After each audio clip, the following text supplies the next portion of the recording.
أشهد أن لا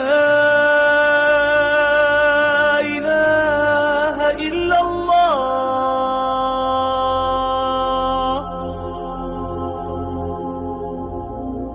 أشهد أن محمدا رسول الله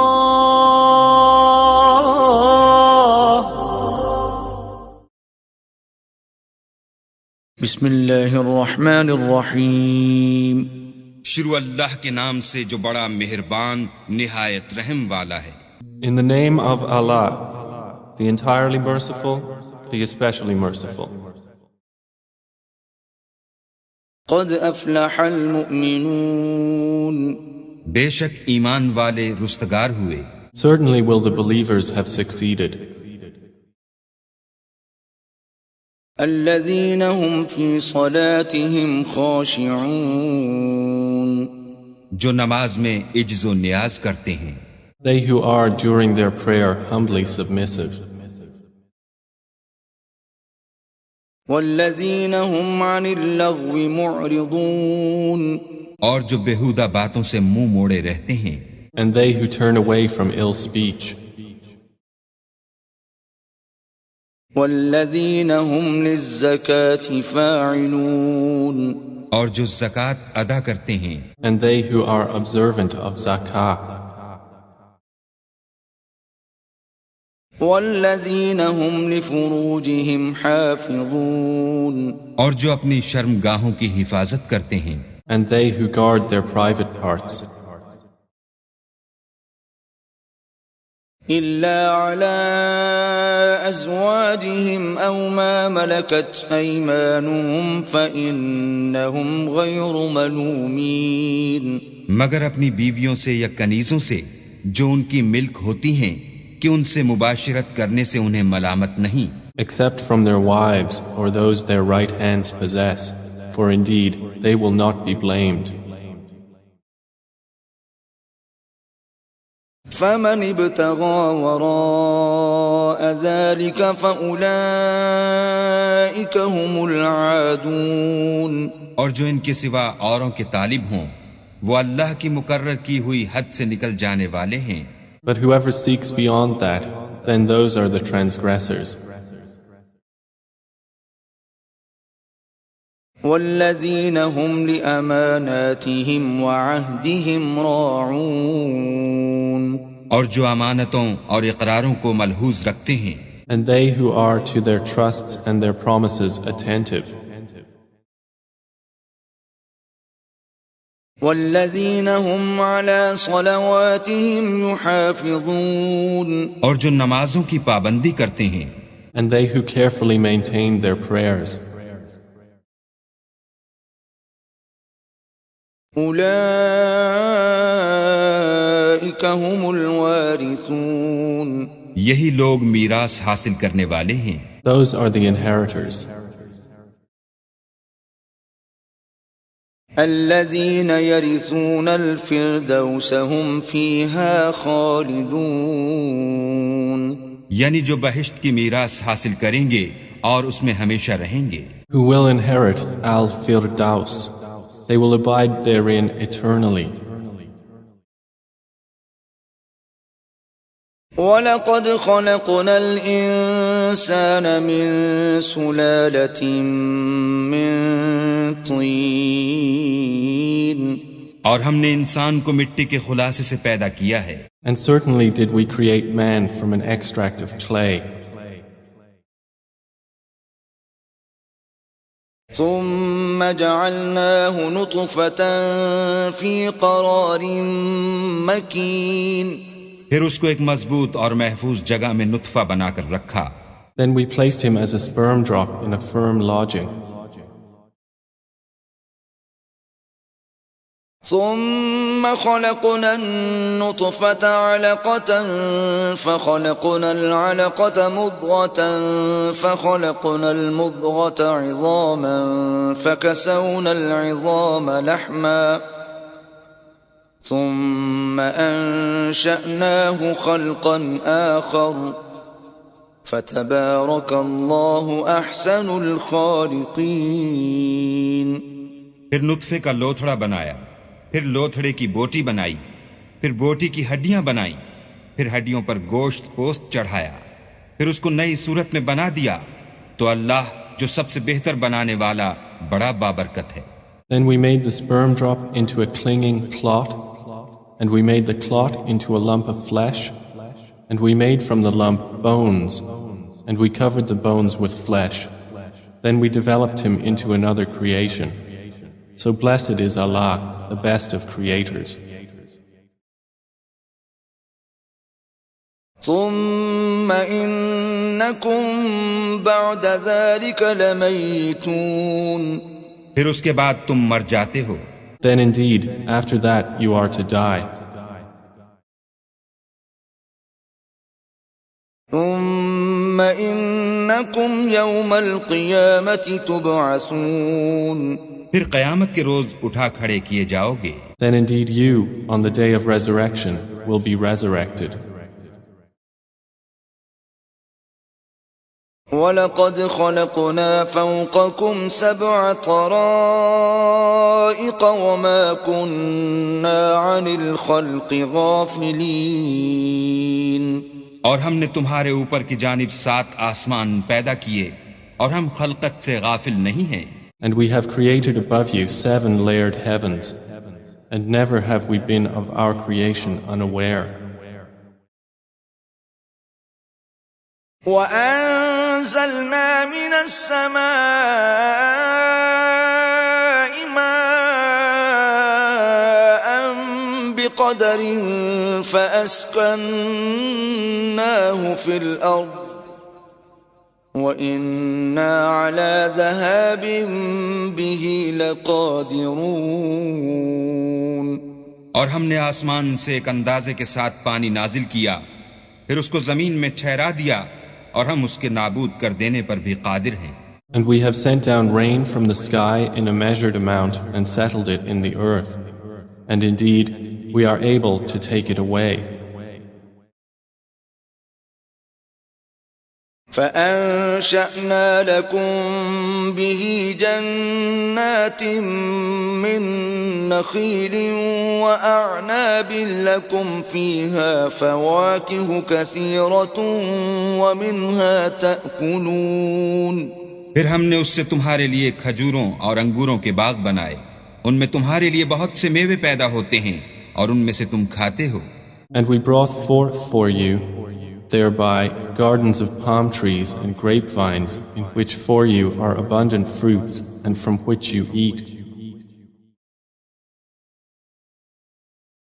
وَشَجَرَةً تَخْرُجُ مِن طُورِ سَيْنَاءَ تَنبُتُ بِالدُّهْنِ وَصِبْغٍ لِّلْآكِلِينَ. اور وہ درخت بھی ہم ہی نے پیدا کیا جو طور سینا میں پیدا ہوتا ہے، یعنی زیتون کا درخت کہ کھانے کے لیے روغن اور سالن لیے ہوئے اگتا ہے. And we brought forth a tree issuing from Mount Sinai, which produces oil and food for those who eat. وَإِنَّ لَكُمْ فِي الْأَنْعَامِ لَعِبْرَةً نُسْقِيكُم مِّمَّا فِي بُطُونِهَا وَلَكُمْ فِيهَا مَنَافِعُ كَثِيرَةٌ وَمِنْهَا تَأْكُلُونَ. اور تمہارے لیے 4 پایوں میں بھی عبرت اور نشانی ہے کہ جو ان کے پیٹوں میں ہے، اس سے ہم تمہیں دودھ پلاتے ہیں، اور تمہارے لیے ان میں اور بھی بہت سے فائدے ہیں، اور بعض کو تم کھاتے بھی ہو. And indeed, for you in livestock is a lesson. We give you drink from that which is in their bellies, and for you in them are numerous benefits, and from them you eat. وَعَلَيْهَا وَعَلَى الْفُلْكِ تُحْمَلُونَ.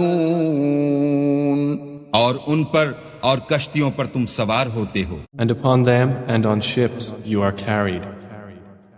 ہم اللہ کے نام سے سورہ مومنون کا ترجمہ شروع کر رہے ہیں، اور یہیں سے 18واں پارہ بھی شروع ہو رہا ہے. اور یہ سورہ مومنون ان 14 صورتوں میں اب آخری صورت ہے کہ جو قرآن حکیم میں حجم کے اعتبار سے مکی صورتوں کا سب سے بڑا گلدستہ ہے۔ ابھی جو 11 آیات میں نے اس کی تلاوت کی ہیں، ان پر ہمارا اس منتخب نصاب کا، مطالعہ قرآن حکیم کے منتخب نصاب کے تیسرے حصے کا پہلا درس مشتمل ہے۔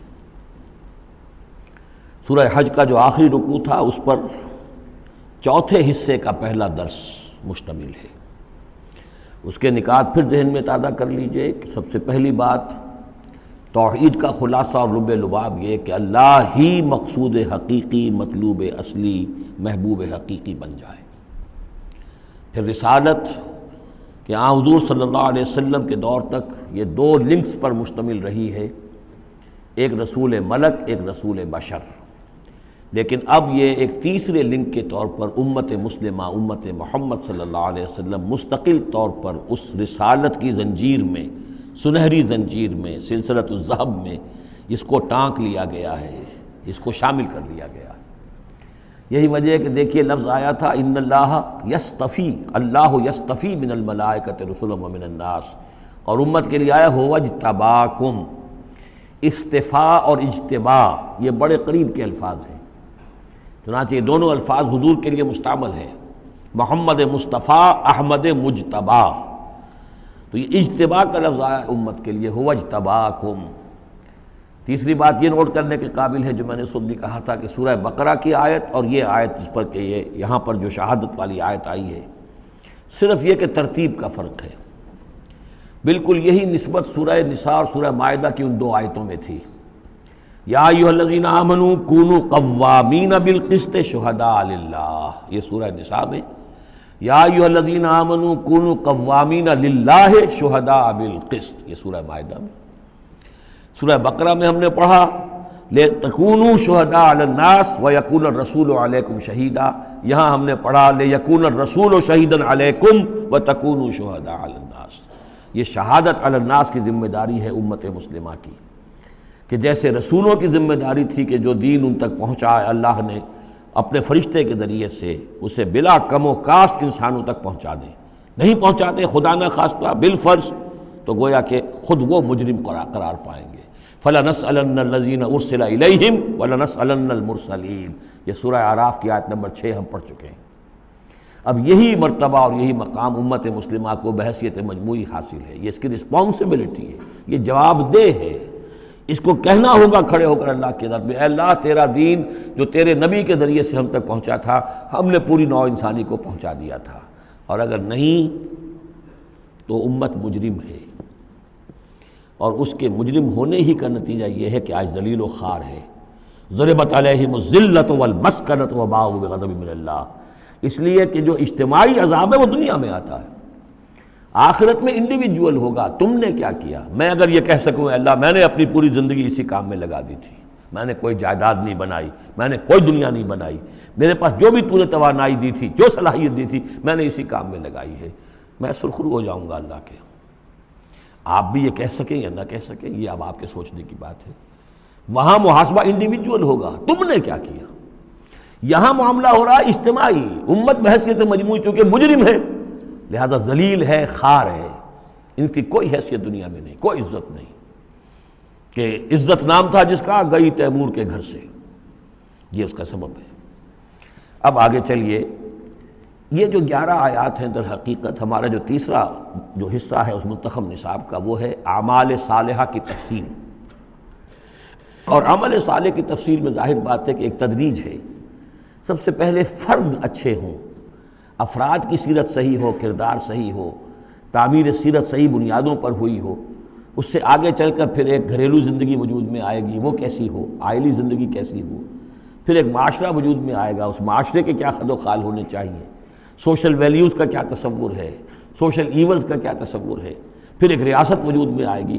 تو تدریجاً بہت سے مقامات جو ہیں قرآن مجید کے وہ اس تیسرے حصے میں منتخب نصاب کے شامل ہیں، لیکن پہلا درس یہ ہے، اس لیے کہ تعمیر سیرت کی جو بنیادیں ہیں، اساسات ہیں، جیسے ایک مکان ہے آپ کو بنانا ہے، پہلے آپ اس کی فاؤنڈیشن تیار کرتے ہیں، تو ایک بندہ مومن کی شخصیت کی جو پوری ایک تعبیر کرنی ہے، اس کا جو پورا حیولہ وجود میں آئے گا وہ تو ہم بعد میں دیکھیں گے۔ یہاں یہ کہ اس کی بنیادیں کیا ہیں، کن اساسات پر ایک بندہ مومن کی شخصیت کی انفرادی سیرت کی تعمیر ہوگی، اور یہی میں نے آپ سے وعدہ کیا تھا کہ فلاح کے لفظ کی بھی میں آپ کے سامنے وضاحت کروں گا۔ دیکھیے فلاح کے اصل معنی ہے پھاڑنا۔ فلاح کہتے ہیں کسان کو کہ وہ اپنے ہل کی نوک سے زمین کی دھرتی کے سینے کو چیرتا ہے۔ عربی کی کہاوت ہے ان الحدید بالحدید یفلح، لوہا لوہے کو کاٹتا ہے۔ فلاح کے معنی جیسے فلق ہے، فالق الاصباح، اللہ تعالیٰ صبح کو فلق فالق ہے، اللہ پھاڑتا ہے رات کی تاریکی کا پردہ اور صبح کو نمودار کرتا ہے۔ اسی طریقے سے فالق الحب والنوا، گٹھلیوں کو بیجوں کو پھاڑتا ہے، اس کے اندر سے پھر وہ دو پتیاں نکلتی ہیں جو پودا بنتی ہیں۔ تو فلاح کے معنی بھی ہے پھاڑنا۔ پھاڑنے سے مراد کیا ہے؟ انسانی شخصیت کی جو اصل انسانی شخصیت ہے وہ تو اندر چھپی ہوئی ہے، وہ ہماری روح ہے، وہ ہماری انا ہے، وہ ہماری خودی ہے۔ یہی در حقیقت اقبال کا فلسفہ خودی ہے، اور اسی کی بہترین تعبیر جو ہے آدرش جو میں نے لفظ استعمال کیا تھا سورہ حج کے ضمن میں، ضعف الطالب والمطلوب، تو آئیڈیلز کا جو فلسفہ ہے اس کے حوالے سے ڈاکٹر رفیع الدین مرحوم و مغفور نے علامہ اقبال کی اس کے فلسفہ خودی کی بہترین تعبیر کی ہے۔ آئیڈیالوجی آف دی فیوچر ان کی مارکت الآراء کتاب ہے انگریزی زبان میں۔ تو افلح المومنون گویا کہ میرا جو وجود ہے یہ گوشت ہے، یہ پوست ہے، ہڈیاں ہیں، یہ ہے وہ ہے، تن و توش ہے، لیکن اس کے اندر میری ایک انا ہے، میری ایک شخصیت ہے، انا۔ یہ انا کیا ہے؟ میں کہتا ہوں میرا ہاتھ، وہ میں کون ہوں جس کا یہ ہاتھ ہے؟ میرا ہاتھ، میرا پاؤں، میری آنکھ، میرے کان، میرا سر، میرا یہ، میرا وہ، میرا جسم، بھائی وہ میں کون ہے جو پوزیس کرتا ہے اس کو؟ وہ میں، وہ انا، وہ ایک مخفی حقیقت ہے، اور اصل میں وہ روح ربانی جو میرے اندر پھونکی گئی ہے وہ ہے میری اصل حقیقت، لیکن یہ غلافوں میں لپیٹ دی گئی ہے، مادی غلاف ہیں۔ ان مادی غلافوں کو پھاڑ کر اپنی روح کو برآمد کرنا، جیسے کہ گٹھلی پھٹتی ہے تو دو پتے نکلتے ہیں تو آم کا درخت شروع ہوتا ہے۔ ان مادی غلافوں کو پھاڑ کر اپنی اصل حقیقت، اپنی اصل انا کو برآمد کر کے تقویت دینا، یہ ہے فلاح۔ قد افلح، بہترین ترجمہ کیا ہے یہاں پر لفظ کے قریب ترین ہونے کے اعتبار سے۔ میرے سامنے اس وقت یہ ہے اصل شیخ الہند رحمۃ اللہ علیہ کا، اور شیخ الہند رحمۃ اللہ علیہ مولانا محمود الحسن صاحب کا کہنا یہ ہے کہ میں نے تو موضح القرآن میں جو ترجمہ شاہ عبد القادر دہلوی رحمۃ اللہ علیہ کا تھا وہی اختیار کیا ہے۔ کام نکال لے گئے اہل ایمان، قد افلح المومنون، کام نکال لے گئے اہل ایمان۔ جیسے کہ خزانہ ہو، خزانہ کھودیں گے تو نکالیں گے نا، تمہارے اندر ایک خزانہ ہے، دم چیست پیامیست شنیدی نہ شنیدی، در خاک تو یک جلوے آمیخت نہ دیدی، دیدن دیگر آمیز شنیدن دیگر آمیز۔ تمہارے اندر نور بھی ہے نور تجلی بھی اسی خاک میں پنہا، غافل تو نرا صاحب ادراک نہیں ہے۔ تم حیوان ہی حیوان نہیں ہو، اس میں روح ملکوتی بھی ہے، لیکن تمہاری ساری توجہ اسی حیوانی وجود پر ہے۔ وہ روح جو ہے وہ تو تمہارے وجود کے اندر مر کر دفن ہو چکی ہے، تم چلتا پھرتا مقبرہ بن چکے ہو، تم زندہ نہیں ہو، مردہ ہو۔ اور جس کی روح جاگ جائے گویا کہ وہ زندہ ہوتا ہے، پھر اس کو زندگی ملتی ہے۔ فَلَنُحْيِيَنَّهُ حَيَاةً طَيِّبَةً۔ یہ ابو جہل مردہ تھا، یہ زندہ نہیں تھا، یہ اندھا تھا، دیکھ نہیں رہا تھا، یہ بہرا تھا، سنتا نہیں تھا۔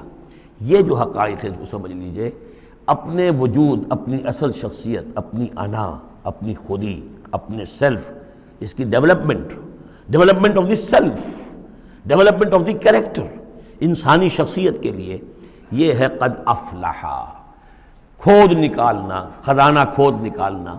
ایک ہندی کا دوہا ہے بڑا پیارا، بھوکا کوئی نہیں، بھیک تو وہ خود شاعر ہے، بھیکا بھوکا کوئی نہیں، سب کی گٹھڑی لال۔ ہر ایک کی گٹھڑی کے اندر ایک لال بندھا ہوا ہے، وہ گٹھڑی جو ہے اس کے اندر ہے، بھوکا کوئی نہیں ہے، مال تو ہے اس کے پاس۔ گرہ کھول جانے نہیں اس بد بے کنگال، اس گٹھڑی کی گرہ نہیں کھولنی آتی۔ ستمست گر ہوست کشد کے بے سیر سرد و سمندرا، تجھے غنچہ کم نہ دمیدئی در دل کشا بچمندرا۔ تم اپنی شخصیت کا جو چمن ہے تمہارے اپنے اندر جو اللہ تعالیٰ نے رکھا ہوا ہے، وفی انفسکم افلا تبصرون، تم اس سے غافل رہتے ہو۔ Man in his ignorance identifies himself with the material sheaths which encompass his real self۔ انسان اپنی جہالت میں اپنے ان مادی غلافوں ہی کو سمجھ بیٹھتا ہے یہ میں ہوں. یہ تو کچھ بھی نہیں ہے، مادی غلاف ان کی کوئی حیثیت نہیں ہے. تم کچھ اور ہو جو اس کے اندر ہو، لیکن بشرطے کہ تم اپنے آپ کو پہچان لو. من عرف نفسہ فقد عرف ربہ ولا تکونوا کالذین نسوا اللہ فانساہم انفسہم. ان لوگوں کے مانند نہ ہو جاؤ جنہوں نے اللہ کو بھلا دیا تو اللہ نے انہیں اپنے آپ سے غافل کر دیا. یہ ہے فلاح کی اصل حقیقت. اپنی شخصیتوں کے اندر سے، اپنے اس وجود میں سے، اس تن و تیش میں سے اپنی اصل معنوی شخصیت کو نکالو اور ڈیولپ کرو. قد افلح المؤمنون. اور یہ کام کر گئے کون؟ اہل ایمان. کون سے اہل ایمان؟ الذین هم فی صلاتہم خاشعون، جو اپنی نمازوں میں خشوع اختیار کرنے والے، صرف گنتی کر کے رکعتیں پوری نہیں کرتے بلکہ ان کی نماز جو ہے وہ خشوع اور خضوع کا ایک مظہر ہے. والذین هم عن اللغو معرضون، جو لغو باتوں سے اعراض کرتے ہیں. ان کا معلوم ہے وقت اتنا قیمتی ہے، مجھے اپنی شخصیت کی تعمیر کرنی ہے. میں ایک دفعہ سبحان اللہ کہوں گا تو اللہ تعالیٰ کے ہاں میرا رتبہ کتنا بڑھے گا. میں یہ وقت ضائع نہیں کر سکتا بیکار کے کاموں میں، لغو کاموں میں. لغو کام، معصیت کو لغو نہیں کہتے. لغو وہ ہے جس کا کوئی فائدہ نہیں. تاش کھیل رہے ہیں بیٹھے، پیس ٹائم. بھائی کاہے کے لیے؟ کیا فائدہ ہوا اس سے؟ تمہارے لیے یہ وقت جو ہے یہ لائبلٹی بن گیا. یہ وقت تو سب سے بڑا ایسٹ ہے. اسی وقت میں تو تم نے بنانا ہے جو بنانا ہے، اپنے آپ کو بھی اور اپنی عاقبت کو بھی. الذین والذین هم عن اللغو معرضون والذین هم للزکاۃ فاعلون، جو ہر دم اپنے تزکیے کی طرف متوجہ رہتے ہیں، زکوٰۃ پر عمل کرتے رہتے ہیں. یہاں زکوٰۃ سے مراد وہ زکوٰۃ نہیں ہے جو ہماری اصطلاحی زکوٰۃ ہے، اس لیے کہ یہ ابتدائی زمانے کی مکی صورت ہے، ابھی زکوٰۃ کا کوئی تصور نہیں تھا.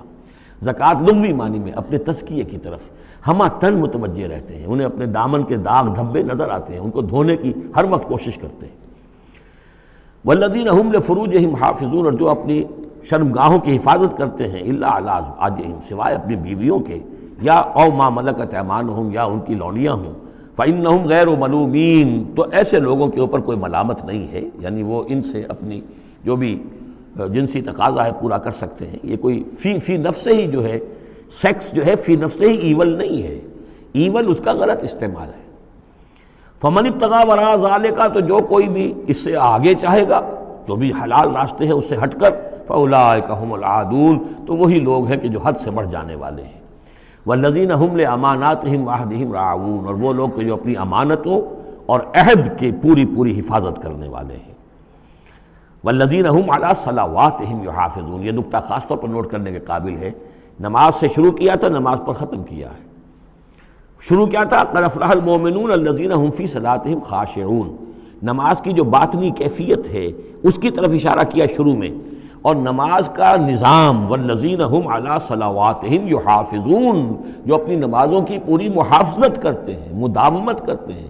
گنڈے دار نماز نہیں پڑھتے، مستقل پڑھتے ہیں. اس کے تمام جو بھی آداب ہیں، اس کے قوانین ہیں، ان کے تمام ملحوظ رکھتے ہوئے پڑھتے ہیں. اولئک هم الوارثون، یہ لوگ ہوں گے وارث کس چیز کے؟ الذین یرثون الفردوس، جو وارث ہوں گے ٹھنڈی چھاؤں والے باغات کے، جنت کے. ہم فیہا خالدون، اور اس میں یہ ہمیشہ ہمیش رہیں گے. اللہم ربنا اجعلنا منہم، اللہم ربنا اجعلنا منہم، اللہم ربنا اجعلنا منہم. اب یہ آیت آ گئی ہے یہاں پر جو میں نے کہا تھا کہ سورہ حج کے ساتھ اس کی مشابہت دیکھ لیجئے.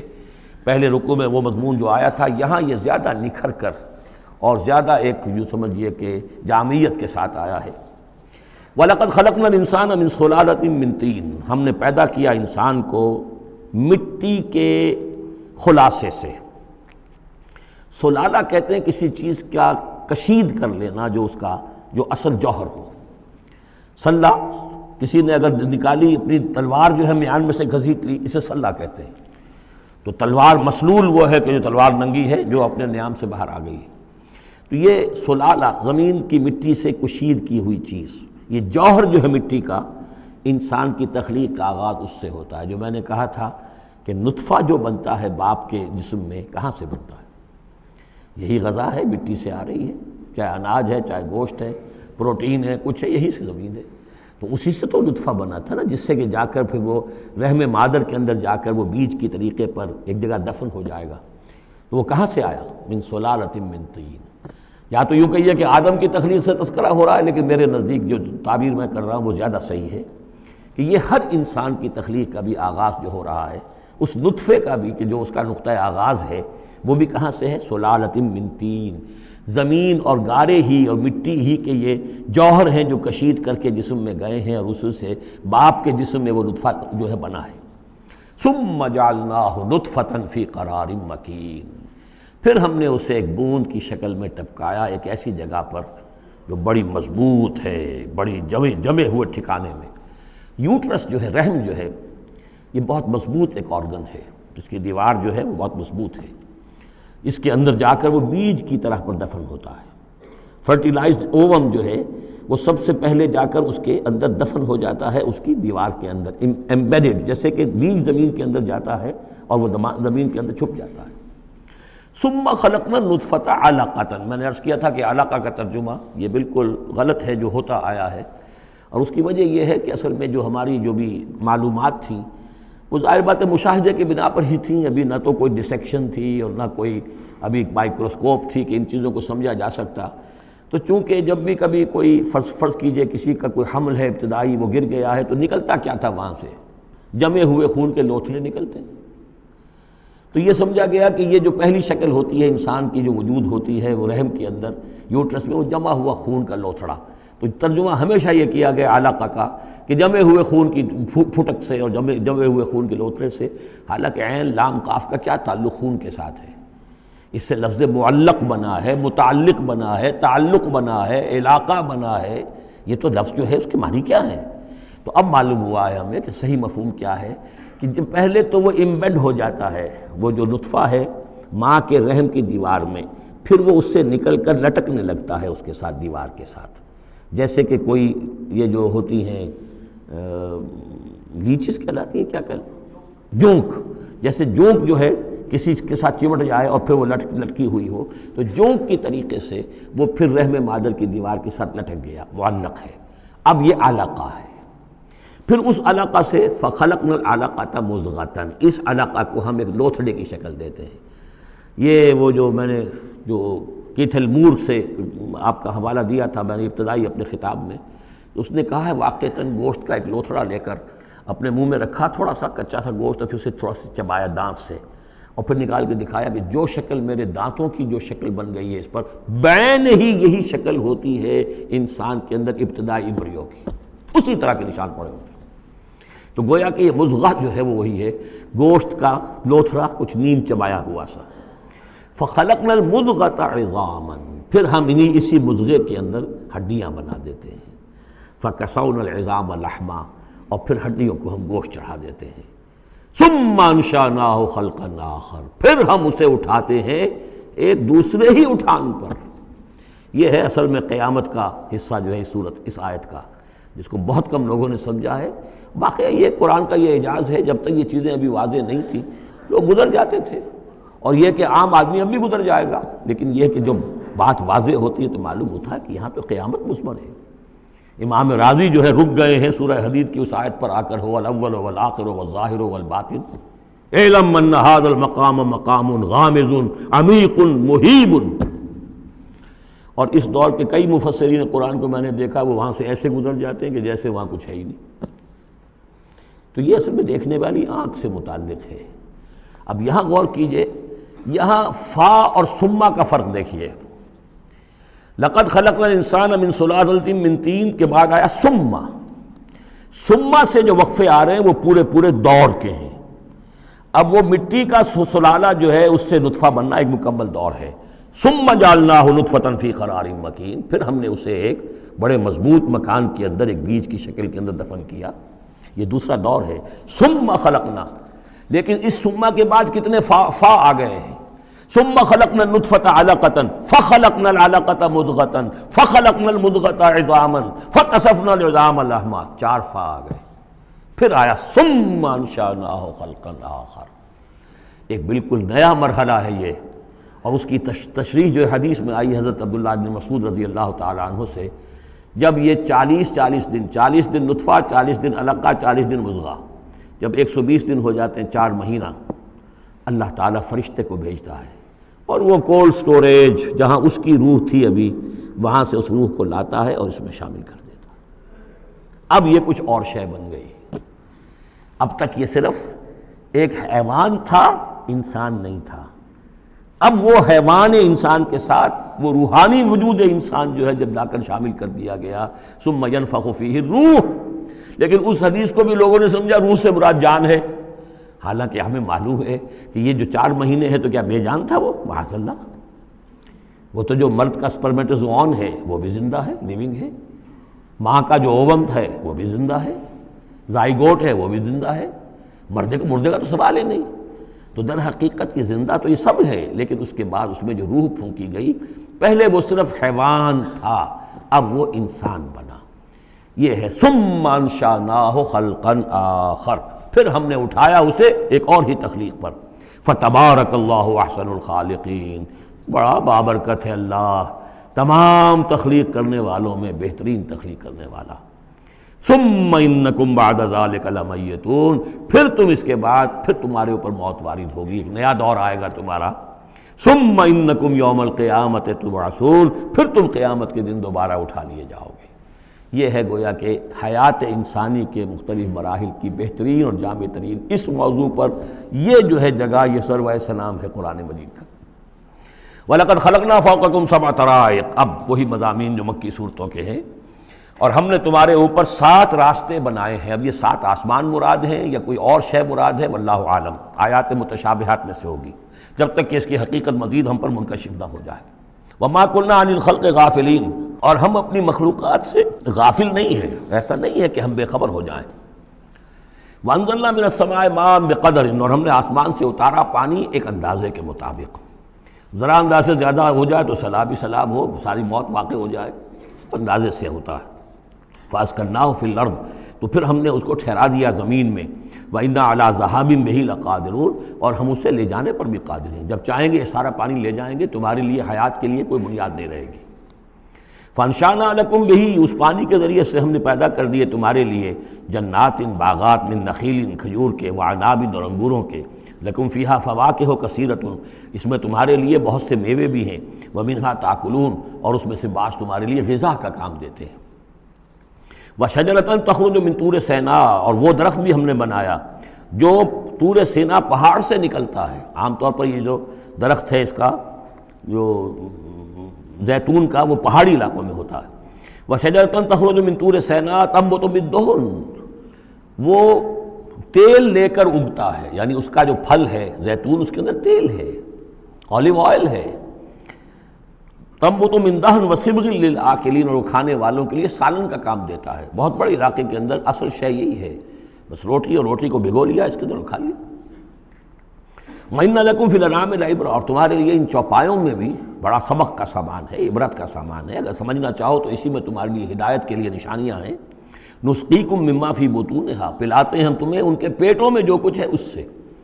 سورہ نحل میں آیا تھا مِن بَيْنِ فَرْثٍ وَدَمٍ، گوبر اور خون کے مابین سے ہم تمہارے لیے دودھ کی دھاریں۔ رب کا شکر ادا کر بھائی، جس نے پلائیں، کیا ہے، جس نے ہماری گائے بنائی، اس خالق کو کیوں نہ پکاریں جس نے پلائیں دودھ کی دھاریں۔ کہاں سے آ رہی ہیں دودھ کی دھاریں؟ ذرا پیٹ چاک کر کے تو دیکھیے اس کے اندر یا گوبر بھرا ہوا ہوگا یا خون ہوگا۔ نسقیکم مما فی بطونہا ولکم فیہا منافع کثیرۃ، اور بھی بہت سے منافع، تمہارا سامان بھی ڈھو کر لے جاتے ہیں۔ ومنہا تاکلون، اور اس میں سے تم کھاتے بھی ہو، تمہاری پروٹین کی غذا جو ہے انہی کا گوشت ہے۔ وعلیہا وعلی الفلک تحملون، اور تم اس کے اوپر سواری کرتے ہو، اٹھائے جاتے ہو، اور کشتیوں پر بھی سوار کیے جاتے ہو۔ یہ ساری آیات ہیں ہماری، یہ نشانیاں ہیں۔ قرآن مجید میں 5 جگہ اللہ کے حق کے بعد فوراً والدین کا حق ہے۔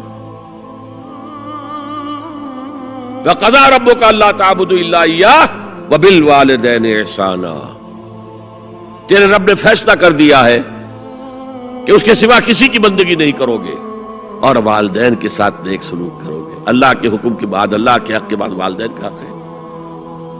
سورہ لقمان میں انشکر لی ولوالدیک، شکر ادا کرو میرا بھی اور اپنے والدین کا بھی۔ اور سورہ بنی اسرائیل میں تو کیا تفصیل آئی ہے، اما یبلغن عندک الکبر احدہما او کلاہما فلا تقل لہما اف ولا تنہرہما وقل لہما قولا کریما واخفض لہما جناح الذل من الرحمۃ وقل رب ارحمہما کما ربیانی صغیرا۔ اگر تمہارے والدین میں سے ایک یا دونوں تمہارے پاس بڑھاپے کی عمر کو پہنچ ہی جائیں انہیں کبھی اف تک نہ کہنا، دل نہ توڑنا ان کا، چھاتی چوڑی کر کے بات نہ کرنا ان سے، کندھے جھکا کر بات کرنا، ادب سے گفتگو کرنا۔ قل لہما قولا کریما واخفض لہما جناح الذل من الرحمہ، اپنے کندھوں کو جھکا کر رکھنا، اور پھر کہنا، اللہ سے دعا کرنا، رب ارحمہما کما ربیانی صغیرا، پروردگار میرے ان والدین پر رحم فرمائیو جیسے کہ انہوں نے مجھے پالا تھا جبکہ میں چھوٹا سا تھا۔